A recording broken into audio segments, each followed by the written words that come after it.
Bonjour, nous allons voir ensemble le nouvelle icône Lien du patient qui remplace Famille. Cette fonctionnalité vous permettra d'avoir une gestion administrative plus simplifiée de vos dossiers patients.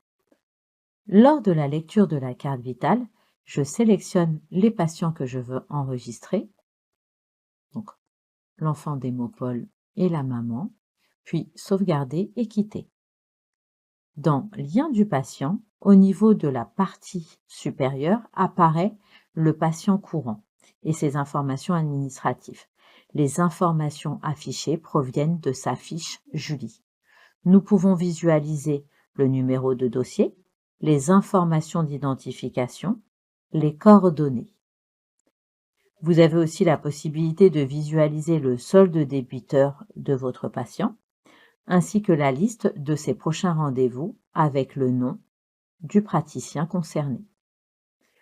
Au niveau de la deuxième partie, qui correspond aux membres liés au patient courant, vous pouvez visualiser les mêmes données ainsi que le solde débiteur et les prochains rendez-vous du patient.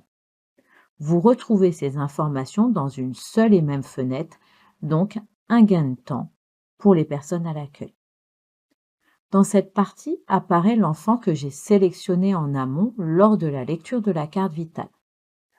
On visualise que toutes les informations ne sont pas renseignées. Si l'adresse était présente dans la carte vitale, les informations de coordonnées seront mises automatiquement. Sinon, à vous de venir cliquer sur « Copier des informations » afin de mettre à jour les données en précisant quelle information vous voulez récupérer, puis cliquez sur « Copier les informations sélectionnées » pour enregistrer. Les informations sont mises automatiquement. Au niveau des informations lien familial, celui-ci est mis lors de la lecture de la carte vitale. On peut aussi naviguer d'un patient à un autre en double-cliquant directement sur la ligne du patient, c'est-à-dire l'enfant. Le patient, donc d'hémopole, apparaît dans la partie supérieure et il devient le patient courant.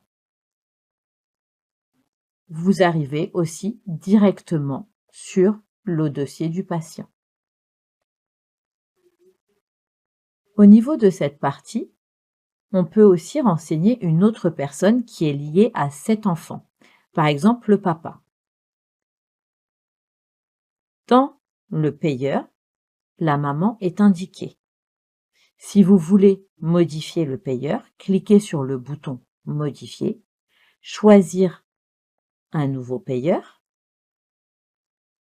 Vous pouvez rechercher un patient déjà existant dans votre base de données ou renseigner manuellement sans créer de fiche patient.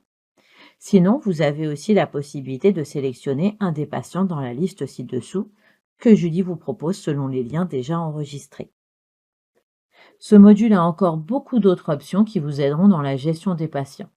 Je vous dis merci et à bientôt.